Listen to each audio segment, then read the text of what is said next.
Hey guys, it's Tage, and I am finally back. I know some of you guys might be wondering where I've been. I haven't really been very active on YouTube other than maybe posting some of my Deathmark walkthroughs, and even that I haven't been very consistent with. The main reason for that is my computer, as lovely as it was, decided to let me know that my battery was essentially useless. So I had to keep it like plugged in all the time. And I was constantly paranoid of making a video, and I decided to try to hold off on it and see if there was a way of fixing it. And I looked around, and the only way of like either doing that was two options.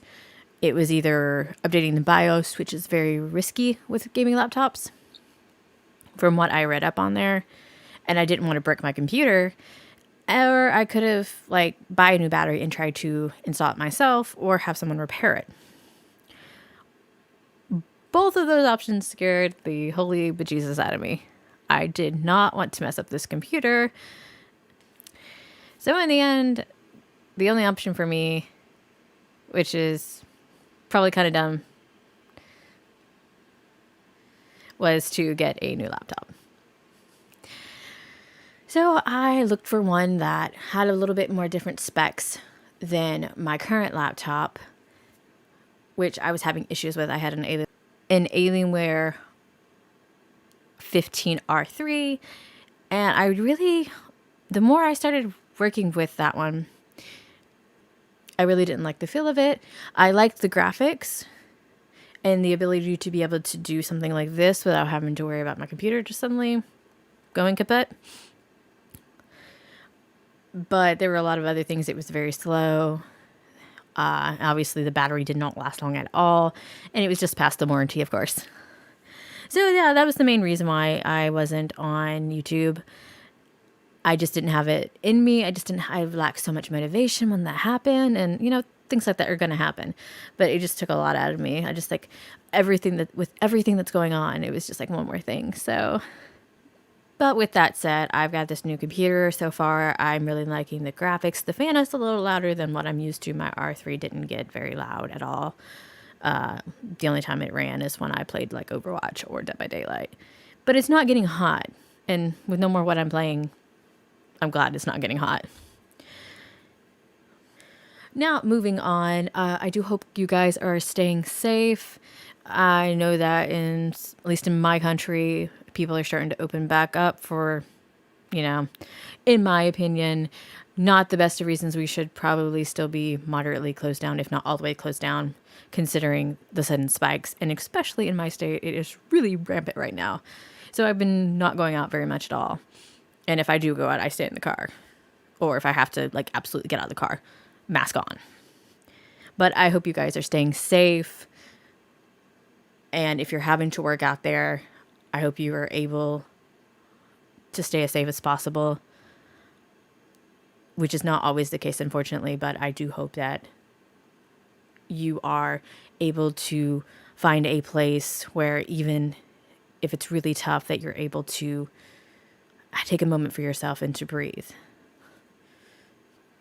I am no way qualified to speak on this matter, and some of you may not even want to hear this from me, but I don't care on that because it's very important to address, and because I haven't really been on media and stuff like that, I kind of want to just basically extend my support for Black Lives Matter.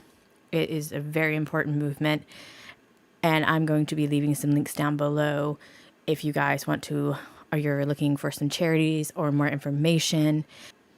And if you guys have any information that you'd like to share it in the comments down below. I am 100% on board for that because I am not the most educated, and I want to be more educated than I am.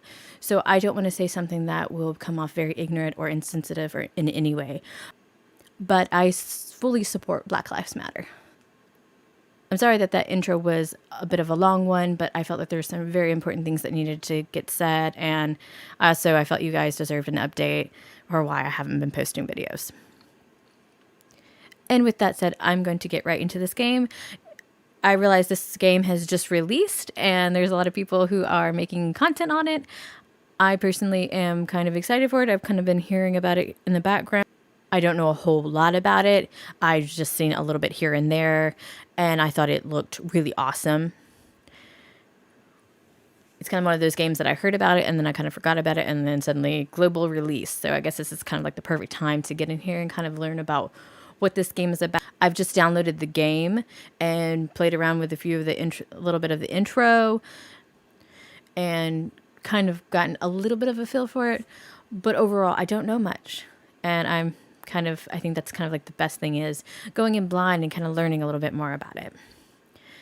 Okay, so the gist of what I have learned is essentially the plot is taking place in this kind of very dark, gothic universe, Alice with a dark twist. But there are other characters from different literature involved in the story. From what I gather, you get a choice of who you want to play as in the beginning. You can choose from characters like Alice, Red Riding Hood, Cinderella, Pinocchio. You go through their stories and on their quest to revive their author. And to do so, you have to take down other characters within the world, which I thought was interesting.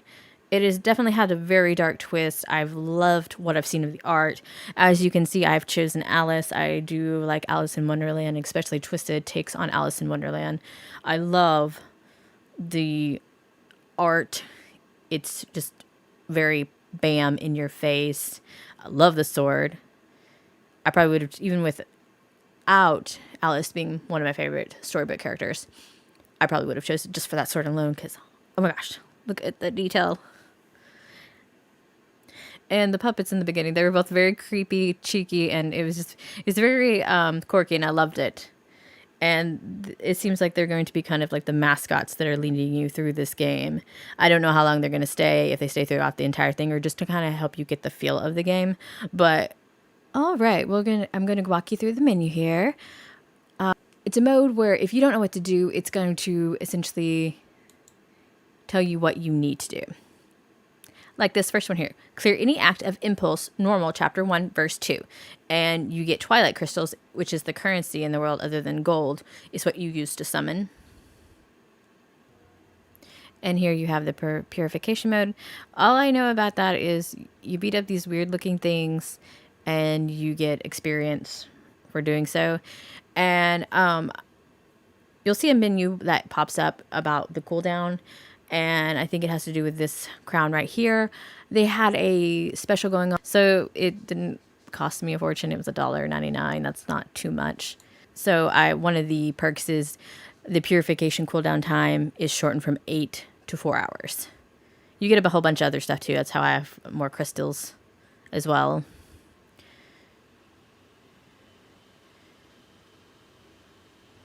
All right, and essentially it's like you do it in a pattern. I'm guessing that's kind of what it wants you to do. It's a little bit easier to do on the phone screen, in my opinion.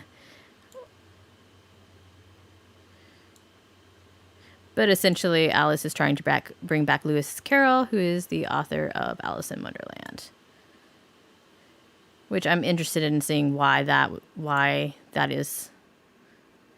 they chose that. Or if it's even explained other than just them wanting to bring back their author. And of course, you are timed every time you go through the purification. And see, we are now level 4.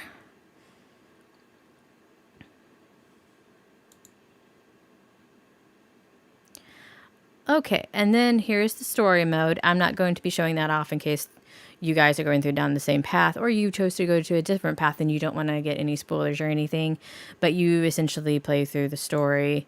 I'll click on it just to show you that you've got the main story, you've got co-op battle and event. I don't know if those are... Yeah, no, those aren't ready yet because you have to clear the main story, or the must clear act of impulse, chapter 1, verse 5, before you can unlock that. And then you have to also clear chapter 1, verse 10 here to be able to get access to this. So I don't really have access to that right now. Okay, here is where you can equip your gear. And as you can see, here's your general layout. And when you first start this, you can pick an affinity. I don't know if you can change it right now. Wasn't really paying attention there, to be honest. I probably should have been. But I chose water. Usually I like the water affinity. And it in the beginning, it will recommend you what weapons you should use based on the affinity you choose and the style. You can choose between physical and magical from memory. And I chose physical. And this is the weapon that it recommended me use. And you can click over here and you can add your weapons. I don't know if you can add... You might be able to add other affinities. Weapon will be changed. So if I click this... Well, it still lets me add it. So I guess over here, it just basically shows you which ones you have equipped. I wonder if it even matters. Let's see here. It'll still let you equip it. But they also have a recommend down here. And like I said, here's your menu where you can select what affinity you want. I chose water, physical, magic, and then you can choose your blade types. Okay. So yeah, that's a general layout of with the weapons. Right now I don't have any armor. I'm guessing the further you go with the story, the more armor it could drop. Or it's something that's going to unlock later. And the nightmare, I got this unit right here through going through the first part of the story. And then I haven't really looked at this, so we can go ahead and check this out together. Upgrade gear. And here we have the puppet stocking. Now to teach you how to upgrade. Start with a weapon with a high rarity as your base. Reading that like a robot. Feed it any materials you don't need. Skill level is the most important, so aim to raise the skill level of your favorite weapons to level 5. It's really easy. Even a mangy mutt could do it. God, they're so rude. And, ooh, okay, here's the weapon experience. I got a bunch of these earlier, too. And, of course, it cost money. Oh, wait. Does that literally... Oof. That levels you, like, that makes you OP.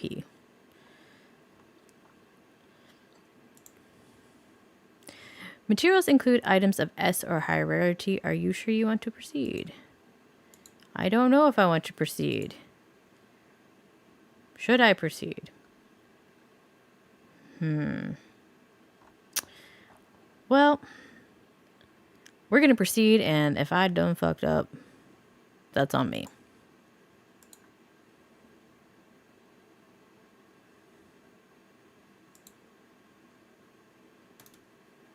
Alright, well, I've done made my weapon OP.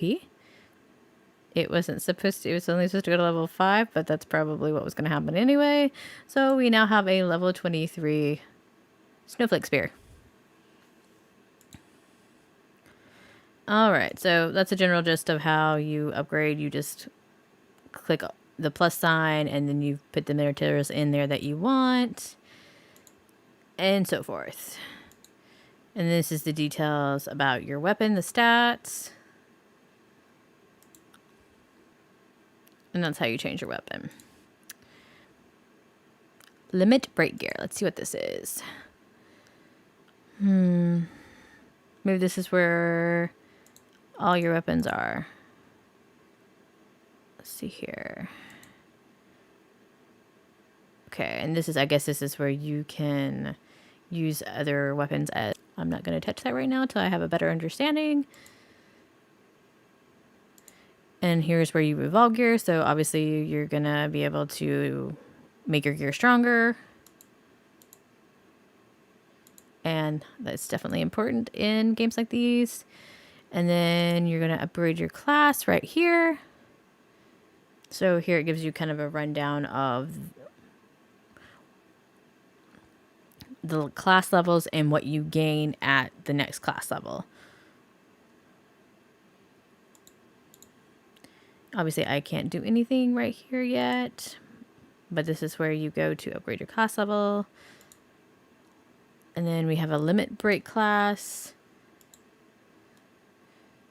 And right now it says cannot limit break. Reach maximum level to limit break. So, okay. And here's where obviously it's self-explanatory where you can sell your items. I don't think that really needs any intro. So we're going to go over here. And also you have your missions, pretty much your dailies. Self-explanatory. And we've got a new reward. So we upgraded a weapon one time. So we get a fancy sword. An upgrade sword to be exact. So you definitely want to do your dailies. This area in particular is for the events. Here's your dailies. And then your main area. So it's pretty, your general daily. The game in itself so far seems pretty basic. I feel like as it goes, it's going to get more intricate. I think the thing to learn to get down is how to best utilize your weapons and how to best upgrade them. And most games with the weapons and stuff like that, when it's like a game, but you also have to focus on the weapons. I don't always play those for very long because I kind of tend to get bored of them and it becomes too much, especially when there's just too much. So I'm hoping that this game will offer a little bit of a simplistic view on how to better get started with these type of games where you don't just have to worry about just leveling your character. You also have to worry about upgrading your gear. I'm going to go ahead and go into the story. And if there's any story, I'll just skip over and you guys won't have to worry about getting spoiled for it.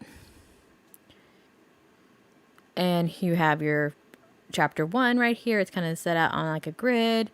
And you have the other characters here, which I absolutely love the art. It's so gorgeous and so detailed, and just the different hues and shades they use is just amazing. And I'm wondering if you can play chapter 1 of each character, or if you have to you have to finish one character's routes, or if you have to finish one character's route and then continue on to theirs. All right, we're going to go to chapter 1, 2, and I will skip anything that includes spoilers. I just feel like to be able to give you guys a kind of general feel of the game to actually show you the gameplay. Okay, so essentially here, all you have to do is click on the weapons and the character just kind of does its own thing. And you're going to obviously use SP to use your weapons. Otherwise, once you run out, if you're low on that, you're going to have to regain that. And it looks like you're playing with other people here. Correct me if I'm wrong, because at the end of the battles, they usually give you a chance to follow this person. So it sounds like you are basically playing with other people, or playing with other people even if they're not there at the time. That's my understanding at the least. Okay, so we have the boss here. We've got an orc. I would say the bosses and the enemies itself, they're not super amazing from what I've seen, but I do like it in other words. It has a little bit of character. I am a graphic snob, so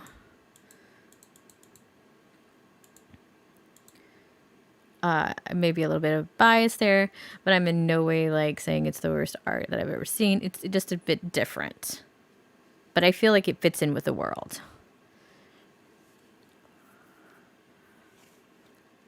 And see here, you get a chance to follow the characters. You have all kinds of different people. If you want to friend people, I guess this is how you do it.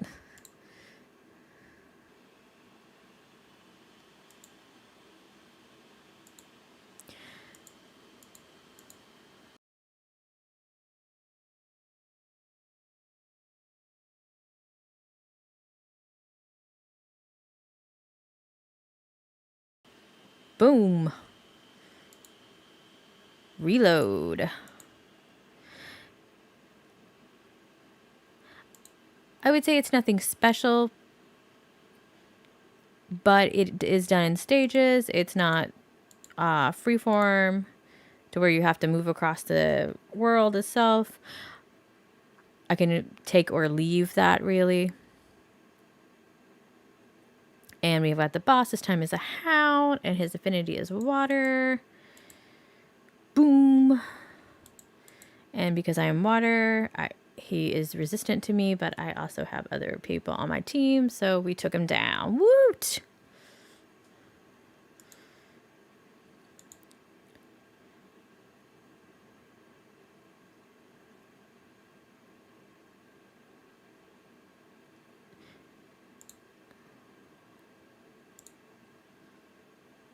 All right, that's just a little bit of the gameplay overall. I don't really mind it.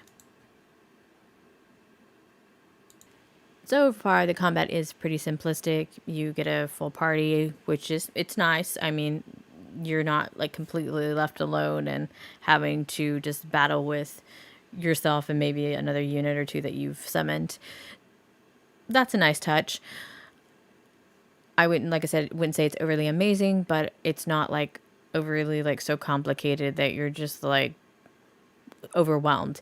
It seems like this is going to be the type of game so far from first perceptions, it's going to ease you in there, and you're not going to feel like there's just too much to do, which there's always good to have variety, but sometimes when there's so much to do and there's so many items, I feel like these types of games, at least for myself, I tend to feel left behind, and like the story's already happened and the game is focusing on other parts, and it'll give you a brief explanation, and then you're kind of just left to your devices and you're just like, well, I'm either going to get this or I'm just going to uninstall.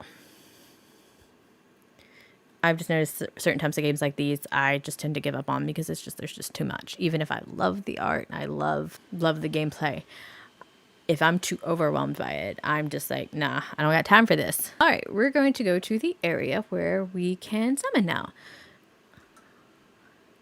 I am very curious to see what type of units they are going to allow you to have.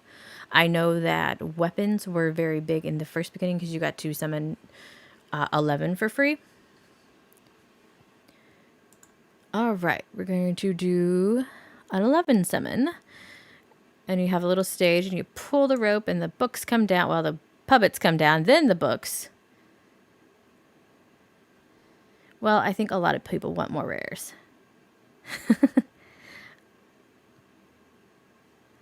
Whoa. Whoa, that is very graphic. Very graphic indeed. All right, we've got the books here. So we are going to go with the darker books first, because obviously they probably will not yield very... They'll be the more normal style. Okay, we've got an axe, a bow, a hammer, a sword. We've got a scepter, another bow.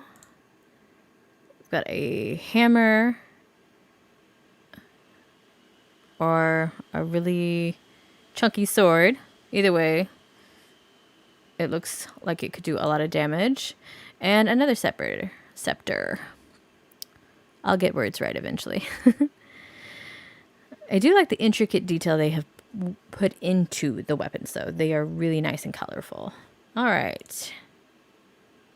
Our first one. Ooh, look at that coffin. Cursed chains obtained. Ooh, that's fancy. I do like this. This is really cool. Oh, no, we get units too. Pinocchio, sorcerer unlocked. Nice. I am all about units. It's my favorite thing about gachas. And you also get Tome of Dependence. Ooh. All right, Silent Desire. So it's a nice big sword there. And scene. Okay, so that's essentially how it works. You can summon weapons and apparently units now. I think that's pretty awesome. I was kind of concerned that it was just going to be weapons. All right, so I am glad that you can summon units. That is very important, but it looks like you're probably more often than not, depending on the RNG, you're going to get weapons. So I am curious to see how this game is going to go. I really like the overall execution. The story definitely does interest me. I am curious about seeing further of where they're going to take this. And as it just recently launched, it's even more exciting because it has a chance to grow and improve. And I just can't wait to see what the devs do with this because it's right at my alley. And like I said, while the overall like battle system isn't like my absolute favorite, I am very curious to play more of the story and see if there's going to be like cutscenes, if we're going to get more like in depth to this world, because there's definitely something to be had here and it's got a lot of potential. So I'm very eager about it. All right, guys, I know this video is probably gotten really long-winded and there's been a lot of rambling, and if you stuck with me to the end, thank you so much. And thank you so much for watching in general. All right, now to do my usual spiel. If you like this video, please give it a like, hit that subscribe button, and to keep up to date when I post new videos, hit that bell. Ding. And if you want to follow me anywhere else, I have links in the description down below, and as well as links to the Black Lives Matter movement and any charities I find. It's really exciting to be back, and I'm hoping to be posting more videos soon, hopefully on the regular. I don't want to make any promises because I feel like that's not right to you guys. So I am going to end things out here. Again, thanks so much for watching. This has been Tage, and I am out.